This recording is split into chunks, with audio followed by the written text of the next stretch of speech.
Hello, in this video I'd like to talk about the compactness theorem. This is the logical compactness theorem, which is related to the topological notion of compactness.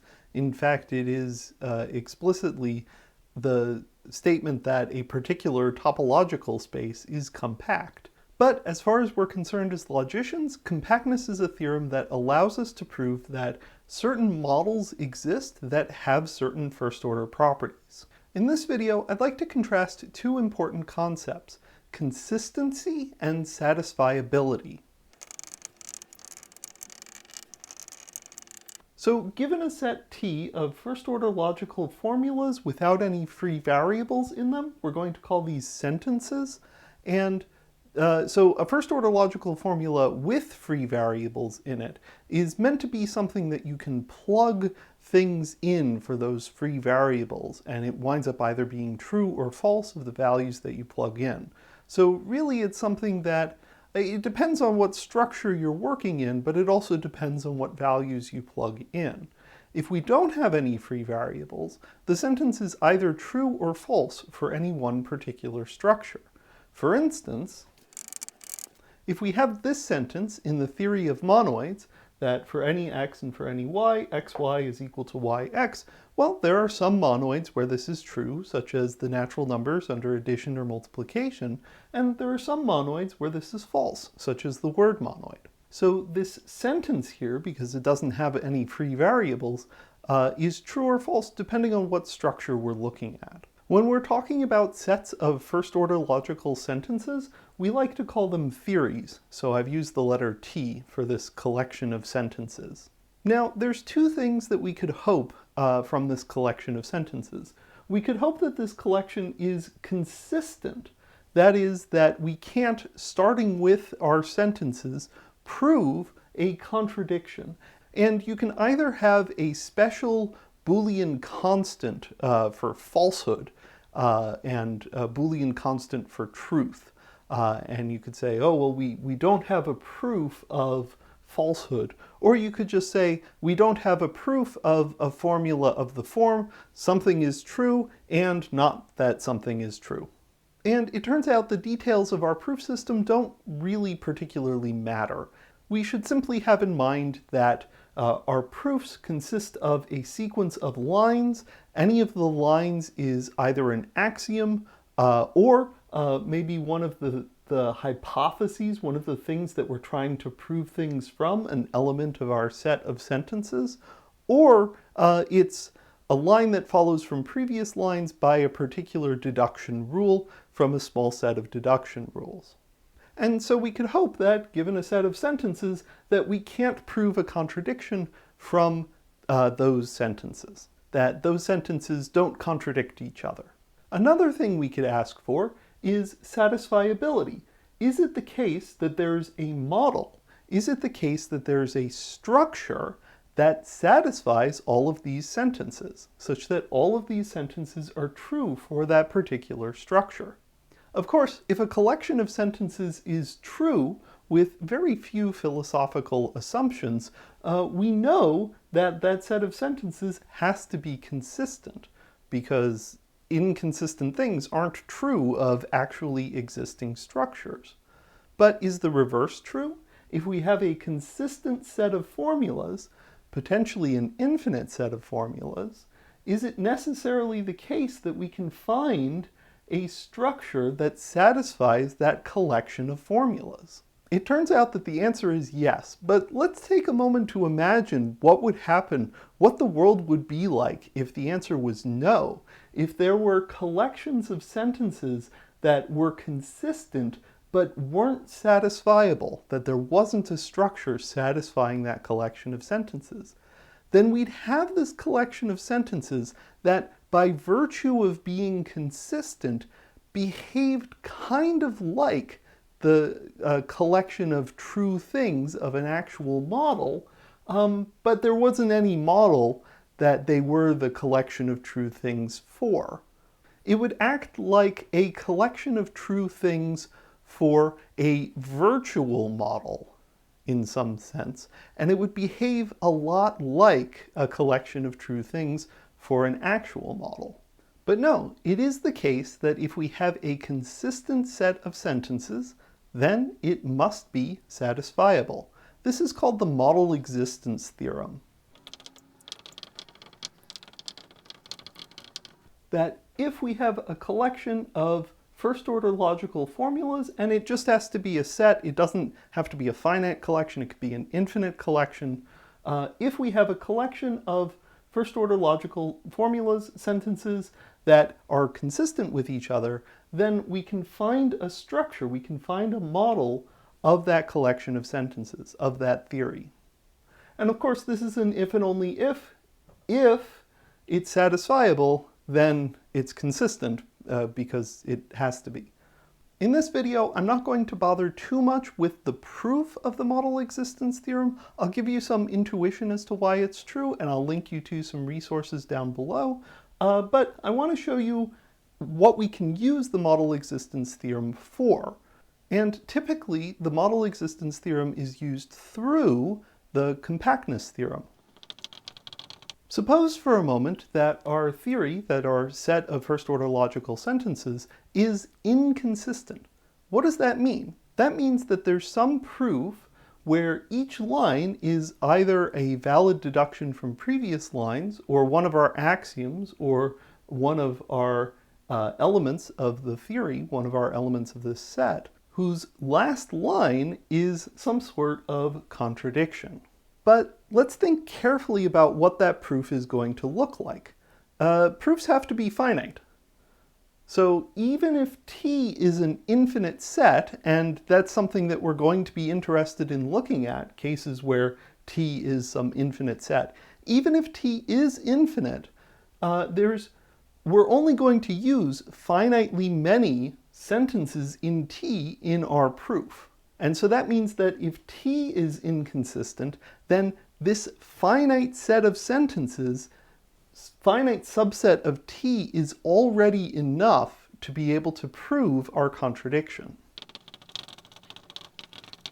Let's flip that around. Let's take the contrapositive of this statement.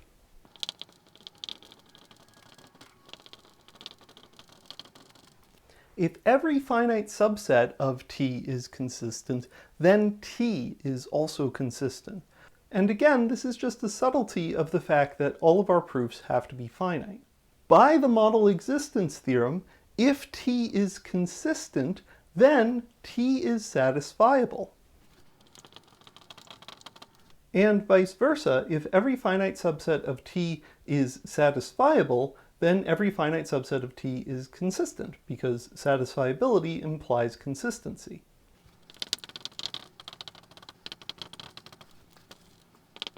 So if we have a collection T of sentences where every finite subset of T is satisfiable, then it's going to be the case that every finite subset of T is consistent, because they're satisfiable.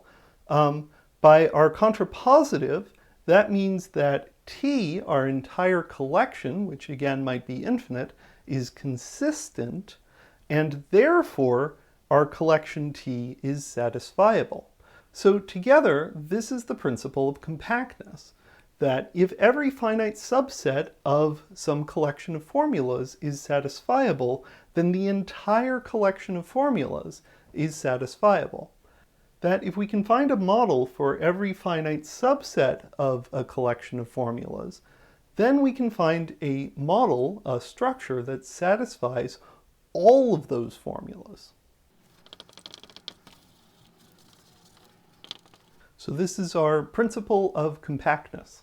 Now, the principle of compactness doesn't tell us much about what model actually is going to satisfy this particular set of formulas. By looking carefully at the proof, you can actually get some nice bounds on the size of the model that's going to satisfy your collection of formulas. They usually wind up not being that big. Very often they'll wind up being countable.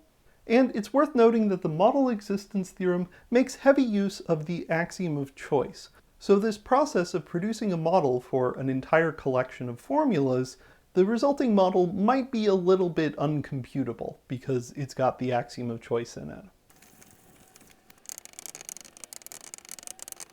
So let's take a look at an example application of the compactness theorem.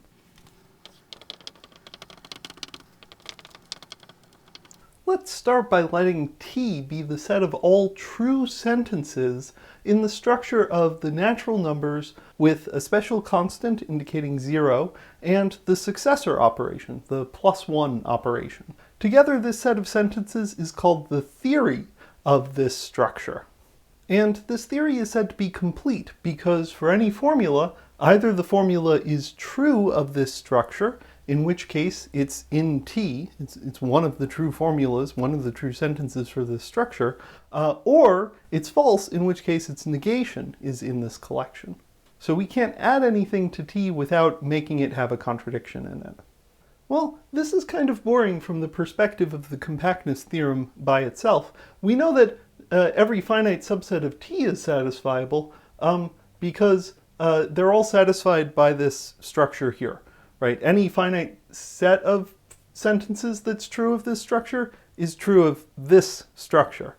And the conclusion of the compactness theorem says that the entire collection is satisfiable, that there's some structure that satisfies all of these sentences, well, that's also this structure. So we haven't really gained anything from the compactness theorem yet, but let's add some new formulas into T. And in order to do so, we're going to add in a new constant symbol, c. So our structure is going to be the natural numbers with a constant for 0 and an extra constant, c. So we'll have two symbols that we can use to represent elements when we're constructing formulas, when we're constructing sentences in this first-order logic. And then we can take the successor of those. We can take the successor of 0, we can take the successor of c. So c is going to be some constant. And we're going to add a bunch of sentences to T. We're going to add that C is not equal to 0, and C is not equal to the successor of 0, and C is not equal to the successor of the successor of 0, and so on and so forth. Any finite subset of this new collection is going to contain finitely many sentences from the original T, and then finitely many of these new sentences that we've added on. Together, this finite collection is satisfied by the natural numbers with 0 and successor, just the normal structure that we're used to, where C is assigned to be some large value, right? Some finite number of these are in our collection, so we're going to have to avoid, let's say that just these 3 are in our collection. Then we're going to have to avoid assigning the constant c to 0, because that would be inconsistent with this assertion here. We're going to have to avoid assigning the constant c to the number 2. We're going to have to avoid assigning c to the number 3. But there's only a finite number of these numbers that we have to avoid assigning c to. Pick a number that we don't have to avoid, and then assign c to that number. And therefore we can satisfy this finite collection here, along with our finite collection of things that are true for the original structure. Again, with the natural numbers 0, successor, and our assignment of c. In this case, c equals 1, but assigning c to, let's say, the smallest number that isn't prohibited because we have this finite collection here. And this is a very common thing to do when you're working with the compactness theorem, to create a new constant symbol and define a bunch of things that that constant symbol has to satisfy, where any finite collection of them is perfectly fine, is perfectly satisfiable within the original structure.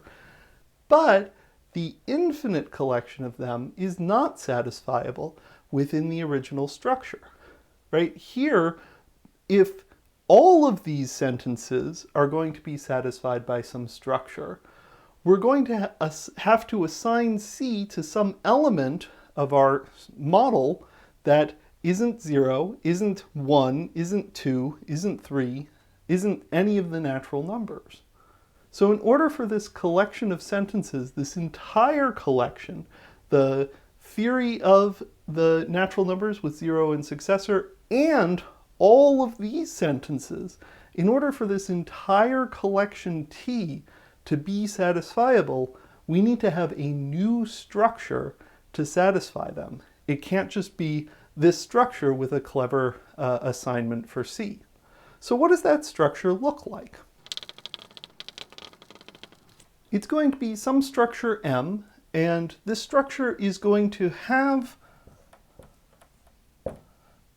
its own notion of zero, which we'll just call zero. It's the same. Its own notion of successor, which we'll call successor, and some assignment of the value C. We know that this structure necessarily is going to contain 0, and also the successor of 0, and the successor of the successor of 0, and so on and so forth. All of these elements are going to be in our structure because, one of the sentences that's true of this original structure is that for any x, there exists a y which is the successor of x. So it needs to be the case that 0 being an element of this structure and this structure satisfying this property, that the successor of 0 is also an element of this structure, and the successor of the successor of 0 is also an element of this structure, and the successor of the successor of the successor of 0 is also an element of this structure. Additionally, we know that these are all different elements because within this original structure, we had the fact that, we had the basic sentence that the successor of 0 was not equal to 0. Right? This is one of the sentences that's true of this particular structure. And so it's also going to be true of this structure here because this structure has to satisfy all of the true sentences of this structure here. And similarly, the successor of the successor of 0 can't be equal to 0. It can't be equal to the successor of 0. None of these elements here can be equal to each other because we have a sentence in the in T. It's a first order logical sentence that's true of this original structure, and so therefore has to be true of this structure as well. Additionally, we have an element C in this structure. And here's the thing, C is none of these elements here. None of these infinitely many elements. I guess for succinctness, let's call these elements what they are, 0, 1, 2, 3, and so on and so forth. But then we also know that C is going to be an element of this structure, and it's not going to be any one of these. So let's say that C is out here somewhere. Well, now we also have the successor of C. Again, this formula is true. It's true of this structure and therefore has to be true of this structure as well. And again, we have the successor of the successor of C, and the successor of that, and so on and so forth. Let's call these elements what they are. This is C plus 1, this is C plus 2, and so on and so forth. But now there's an additional property of this structure here that we need to take into account. For any x, either x is equal to 0, or there exists a y such that the successor of y is equal to x. So either, every element is either 0, in which case it doesn't have a predecessor, or it does have a predecessor. It has an element whose successor is x, has an element immediately before it. And so this requires us to add in an element that's immediately before C. Let's call that C minus 1. And of course, that element also has to have an immediate predecessor. Let's call it C minus 2. And so on and so forth. Now here's the thing. At no point can any of these numbers be equal to a natural number, because you could then do some tricky proving and show that C then would have to be some natural number as well, right? If this number here was secretly 5, then this number here would be secretly 6, and this number here would be 7, and we said that c was not equal to 7 within this list here. So all of these elements in our structure M that we're constructing have to be different from all of these elements here, and they all have to be different from each other. Again, some sort of true fact about the natural numbers with 0 and successor, that every number is not equal to its successor, is not equal to the successor of its successor, and so on and so forth. And it turns out we're actually done. This structure here, this set of elements with 0 assigned to 0, the successor operation being what we intuitively think it should be. So for natural numbers, it takes us from one number to the next number in sequence. And then for these numbers, it takes us from one element to the next in this list. And then c is a constant which is assigned to this particular element here. And together, this structure here satisfies the set of all true sentences for this structure here and all of these sentences that we added to t here. So this is the structure that the compactness theorem tells us exists. Of course, how do we actually know that we're done? How do we know that this structure here actually satisfies all of the true sentences for this structure here? We've only shown that it satisfies some of the basic true sentences of this structure here, but how do we know that it satisfies all of them? Well, I'll explain that to you in the next video. But for now, you're going to have to take my word that this structure does in fact satisfy the set of all true sentences for this structure here. We don't have to add in anything else.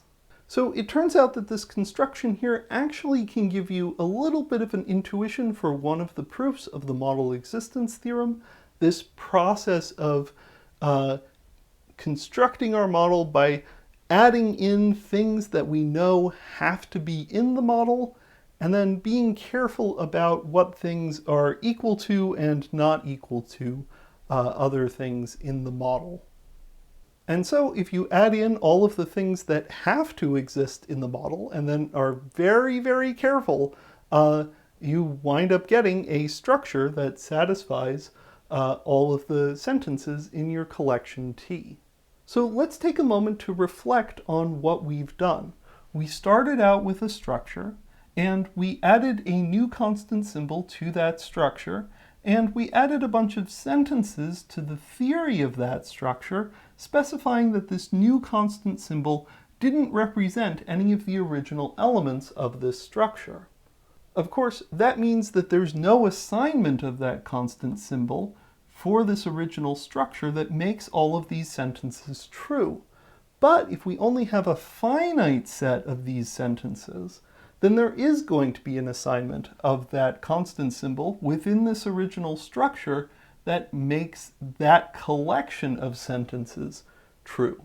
And so by compactness, because every finite subset of T was satisfiable, there would be some other model that wound up satisfying our entire collection T.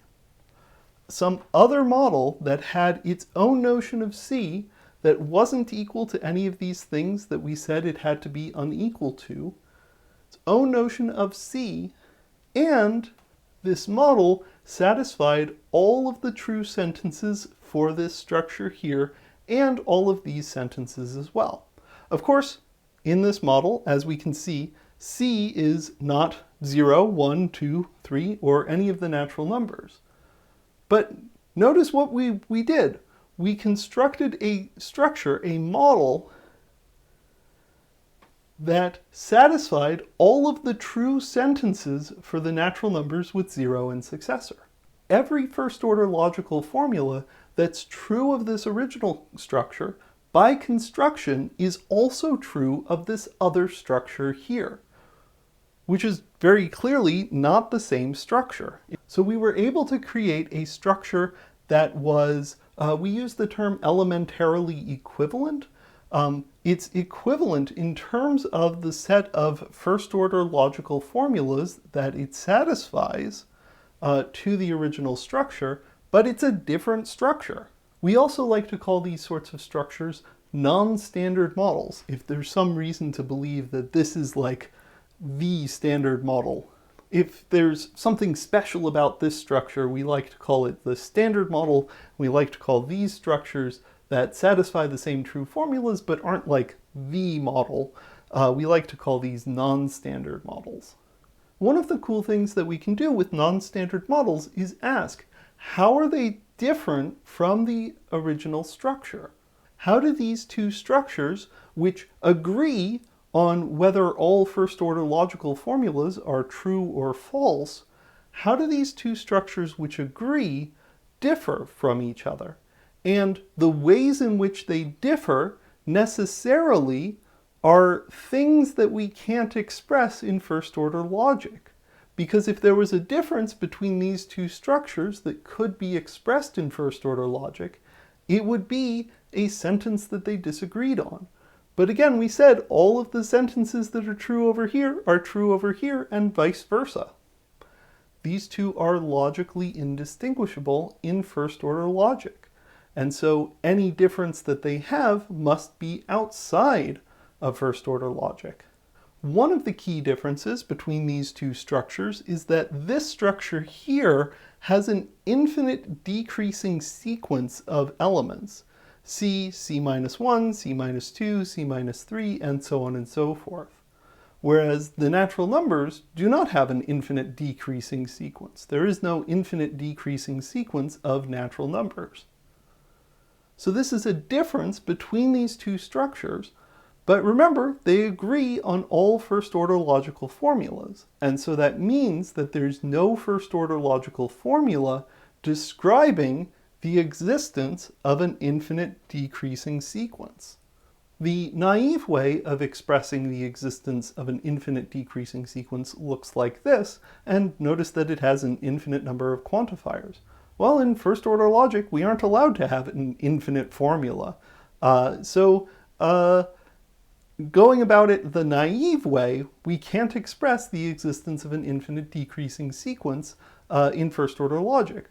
But maybe there's a clever way of expressing the existence of an infinite decreasing sequence in first-order logic.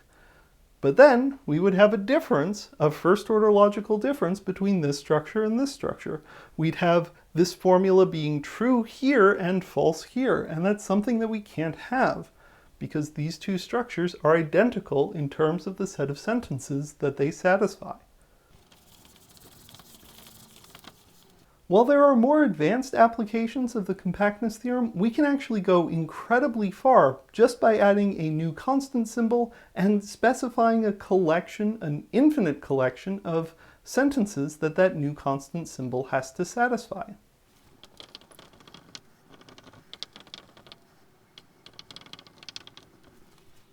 Let's let T be the set of all sentences satisfied by the real numbers with addition, multiplication, 0, 1, and less than. And it's worth noting 0, 1, and less than are redundant because they're all definable in terms of addition and multiplication within this structure.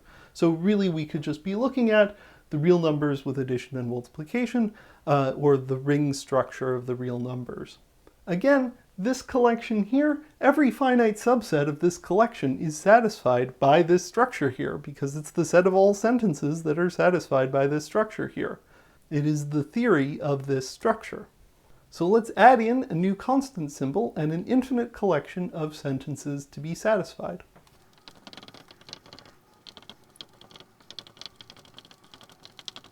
So to this collection T, we're going to add in this infinite collection of sentences of the form C is strictly between 0 and 1 over n for various values of n. Any finite subset of this collection here is going to cut off at some point, where all of the sentences that are in our finite collection are above the line and there's nothing below the line in our finite collection. So if we have a finite subset of T, it's going to consist of some finite collection of sentences from above the line here, and some finite set of sentences that are just by default satisfied by this structure here. And so together they're going to be satisfied by this structure here, with C being equal to some appropriately small number, right? If we just have to satisfy all of these formulas here, or some subset of these formulas here up to this point, but nothing afterwards, we can just pick a C that's between 0 and 1/4.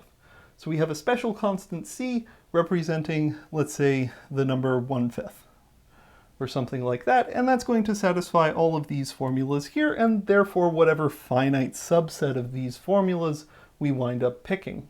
And so any finite subset of this new collection that has both the theory of this structure and this infinite collection of formulas, any finite subset is going to be satisfiable by this structure here with an appropriate assignment to the constant symbol C. On the other hand, if we have the infinite collection, well, there is no assignment to the variable C that's going to be strictly greater than 0, but also strictly less than 1/n for every possible n. There's no way within this structure to assign the constant symbol C to make all of these true. But again, the compactness theorem doesn't say, oh, it's satisfiable by the same structure. The compactness theorem says that this collection is satisfiable by some structure. And so what it's going to do is it's going to give us a new structure, a new model M with its own notion of addition, its own notion of multiplication, its own notion of 0 and 1, and its own notion of less than, and it's going to also have a notion of the constant symbol C, some assignment of that constant symbol, some interpretation of that symbol, satisfying all of the true sentences of this structure here, but also all of these sentences here. So what this structure is going to look like, it's going to look a lot like the real numbers. It's going to satisfy all of the same first-order logical formulas as this structure here, right? That's part of the construction, is that T, the set of formulas that we need M to satisfy, is going to include all of the true sentences satisfied by this structure here. But additionally, M is required to satisfy all of these formulas here. And so therefore, M is going to have an element that's less than all of the 1/n's, but strictly greater than 0. And it's going to call that element C, or usually we like to call this element epsilon. This structure is going to be a non-standard model of the real numbers. It's going to contain an infinitesimal element to it. It's going to contain what we intuitively think of when we talk about things like dx in calculus, some number that's infinitely small. And of course, because we can divide by any number that isn't 0, we can take 1 divided by that element and get a number that's infinitely large that also has to be in this structure, because in this structure, this sentence here is true. For any x, x is either equal to 0 or there exists a y which when multiplied by x gives us 1. We usually call that y 1/x. And so, because this is true of this structure, it's true, it's an element of T. This sentence here is an element of T, and this structure here has to satisfy all of the formulas in T, and so it's going to satisfy this formula as well.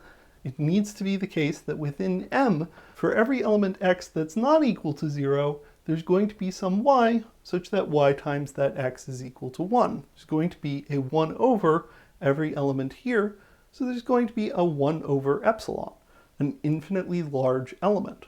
And you can actually prove that that element has to be infinitely large. It has to be larger than 1 and 2 and 3 and 4 and 5 and so on and so forth, simply by taking these facts that we said about C, which we decided to call epsilon, and flipping them around. And the fact that you can flip these facts around, the fact that if c is between 0 and 1/5, then we know that 1 over c is larger than 5. We can do that flipping around because that flipping around property is actually a first order property, a property that we can express in the first order logic of this structure here.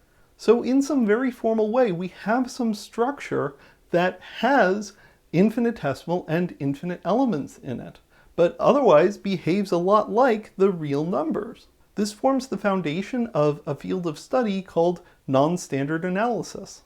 And nonstandard analysis was used to provide a concrete, formal foundation to the intuitive practice of using infinitesimals within calculus. Interestingly, we can actually find an m satisfying all of these formulas here that is countably infinite. In some sense, there's a bunch of elements of the real numbers that we don't need from the perspective of first-order logic. Specifically, a bunch of transcendental elements. We can use this exact sort of process to produce non-standard models of all sorts of structures. Models that satisfy all of the same set of sentences, all of the same first-order logical sentences, but aren't the same. They aren't the same structure. They're not isomorphic to each other. There's no way of going from one structure to another, because they differ in a very fundamental way. This one has infinitesimal elements and this one does not.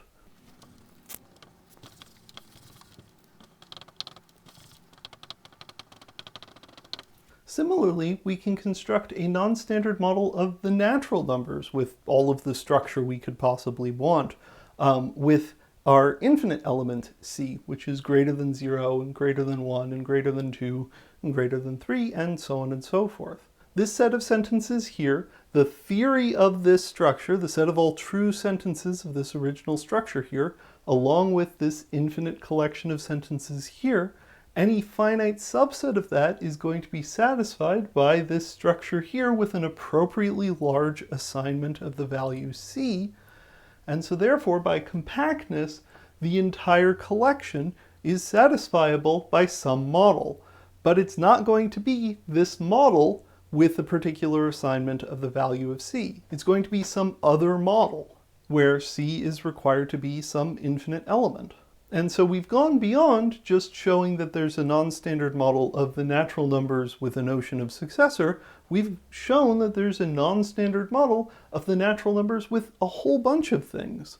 That there's some structure which is different from this structure because it has infinite elements, but nonetheless satisfies all of the same first-order logical properties, including really complicated properties like the unboundedness of the prime numbers. So this structure here is actually going to have some infinitely large prime numbers in them. We can even go a step further in this construction and add to our collection that we're slowly collecting up here of formulas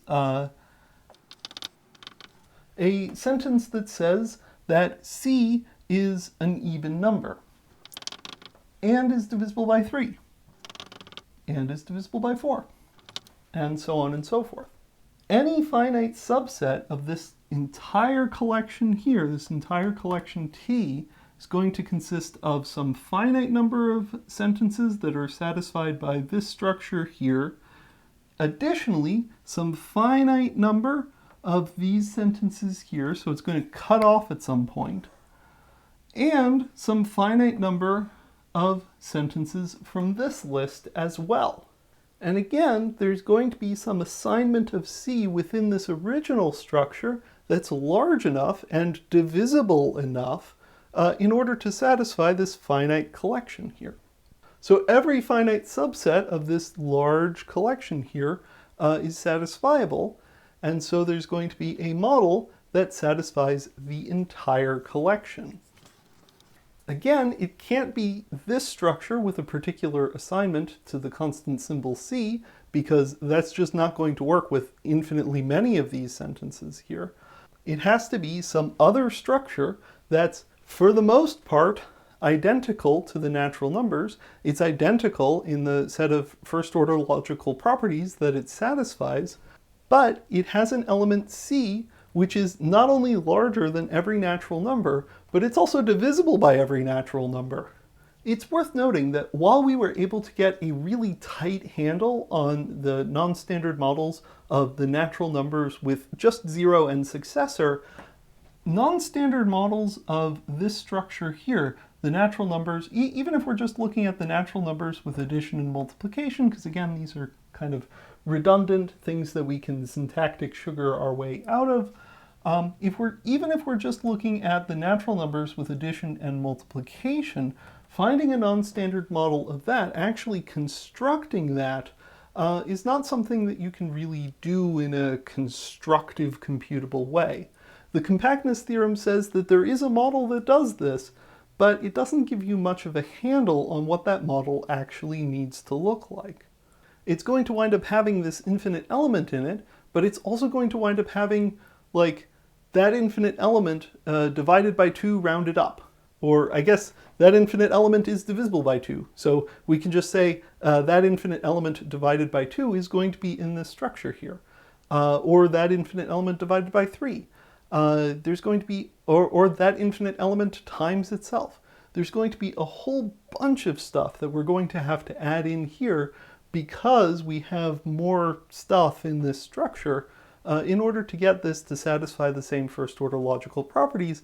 And it turns out that the resulting structure is just, it's really gross. It's not something that you can get a nice concrete computable handle on.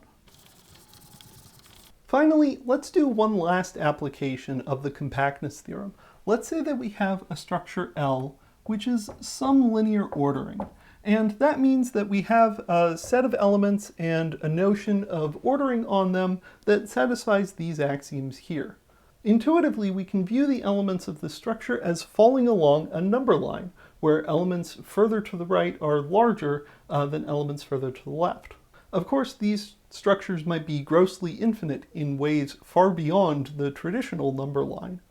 But the fact that we can compare any two elements really gives it this linear structure to it. So we're going to start off with this linear ordering, and we're not actually going to do compactness to it. We're going to use it to do compactness, again, to the natural numbers.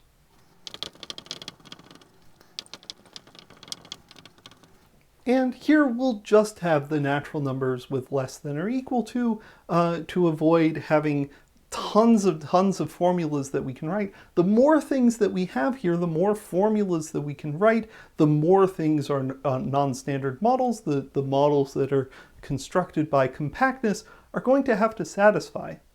So the fewer things that we have, the easier it's going to be to construct these models that compactness tells us must exist.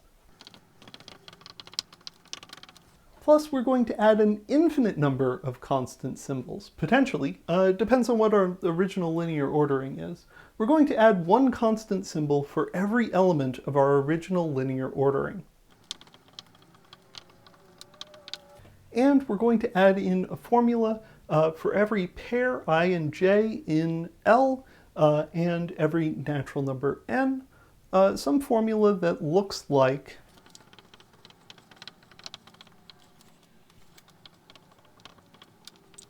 there are n elements, and we can do this because n is actually an actual finite number. So we can actually construct a formula that looks like this and toss it into our set. There are at least n elements strictly between ci and cj, and cj is larger than ci. And we're also going to have to require that ci is strictly larger than at least n different elements. So we have one infinite collection of formulas here and another infinite collection of formulas here, and then of course another infinite collection of formulas, which is the theory of the natural numbers with less than or equal to. We union together all of these infinite collections and we run it through the compactness theorem. Every finite subset of this collection here is going to be some finite set of sentences that are true of the natural numbers with less than or equal to, some finite collection of sentences here, and some finite collection of sentences of this form here.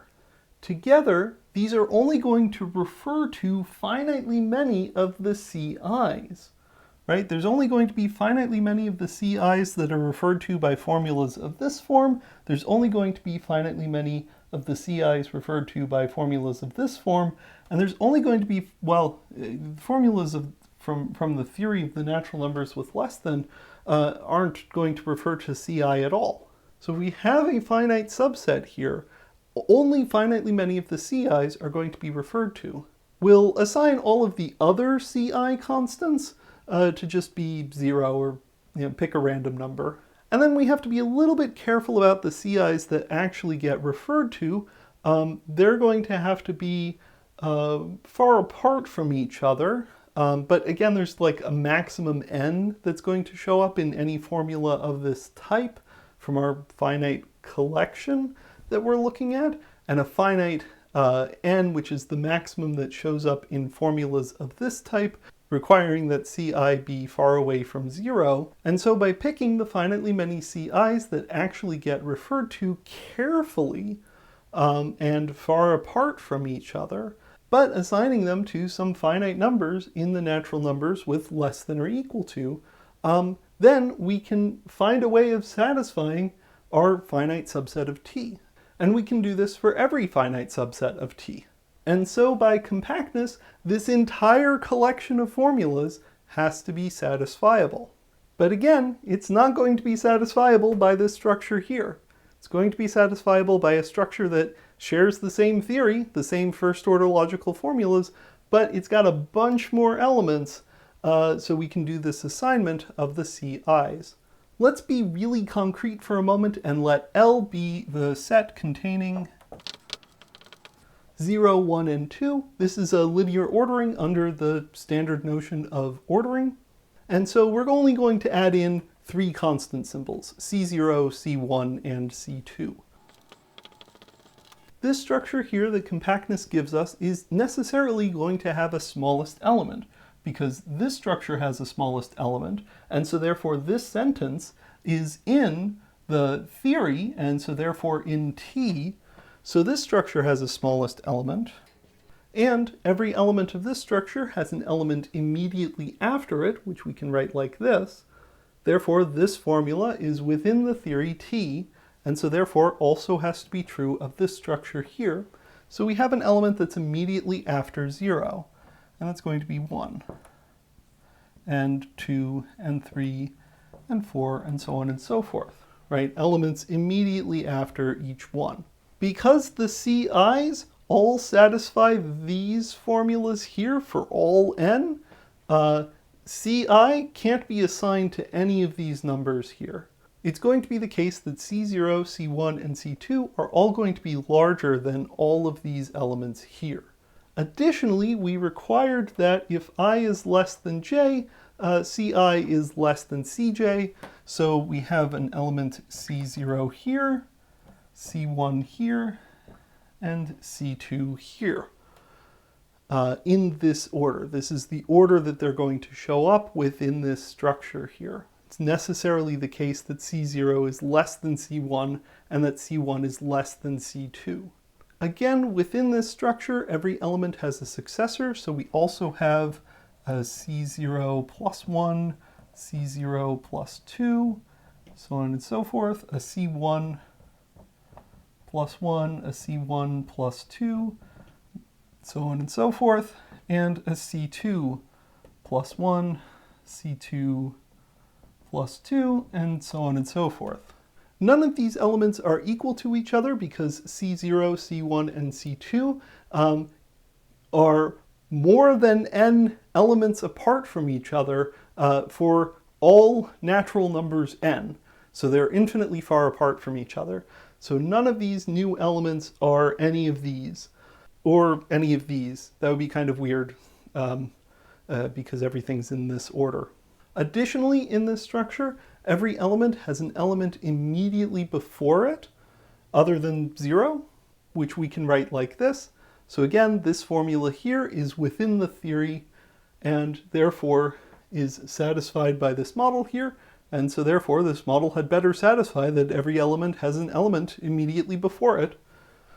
So that's going to give us C0 minus 1, and that element has an element immediately before it, C0 minus 2, and so on and so forth. C1 is going to have a C1 minus 1, a C1 minus 2, and so on and so forth. And C2 is going to have a C2 minus 1, C2 minus 2, C2 minus 3, and so on and so forth. I'll put a picture on the board of what this linear ordering is supposed to look like.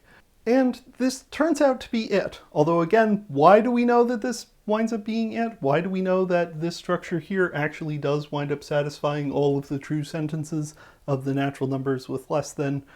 You'll have to watch the next video to find out why. But this structure here satisfies all of the sentences within T. It is a structure that satisfies all of the same first-order logical sentences as the natural numbers, but is obviously not the same structure. It's a different structure. In particular, this structure looks like a copy of omega, a copy of the natural numbers, followed by, in terms of linear orderings, we use plus to indicate that something is followed by something else, followed by this ordering here, which looks a lot like the integers, right? It starts off at 0, it goes infinitely backwards, infinitely forward. You can take a step forward and a step backwards. So we have one copy of the integers. We have another copy of the integers for this bit here. Again, these aren't going to be connected to each other because we required the CI's to be infinitely far apart. There's going to be another copy of the integers and another copy of the integers. It's helpful to think about this as omega followed by one copy of the integers for each element of our original linear ordering L, which we like to call Z times L. So in this case, our original linear ordering had 3 elements. Sometimes we call this linear ordering 3, and so we can call this Z times 3.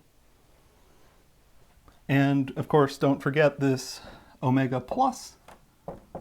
And so we have this structure of the form omega plus Z times L, L copies of Z, which is a non-standard model of this original structure here. It satisfies all of the same first-order logical formulas as this structure here. And of course, it's not the same structure. It's very different. I like to call these linear orderings woozles because I kept getting confused about the way that multiplication of linear orderings works. And this reminded me that this is how multiplication of linear orderings works. It's omega plus L copies of Z. And you can do this for any L, and you can get a different non-standard model of the natural numbers with less than or equal to. But why? I want to stress that we haven't proven that this structure here satisfies the same first-order sentences as this structure here. It may be the case that there's some first-order sentence here that tells us that there have to be even more elements in this structure here. Right? Like if we had gotten to the point where we forgot to add in these elements here, what would tell us that we were supposed to add those elements in, the element immediately before C0, C1, and C2? Well, it was because we noticed a particular formula that was true, a particular sentence that was true of the natural numbers with less than or equal to, that told us those things have to be in there. So how do we know that there's not some other sentence in this structure that tells us that something else has to be in there? The compactness theorem says that there's some model that satisfies all of these properties that we wanted it to satisfy. How do we know that the model that we've constructed actually satisfies all of the properties that we required it to satisfy? And what's more, I claim that all non-standard models of the natural numbers with less than or equal to, all structures that satisfy the same first-order logical formulas as this structure here, necessarily have to be of this form. How do we know that? The compactness theorem doesn't tell us, and in the next video I'll show you a tool that does. So thanks for watching. Let me know if you have any questions down in the comments below, and I hope to see you in a future video.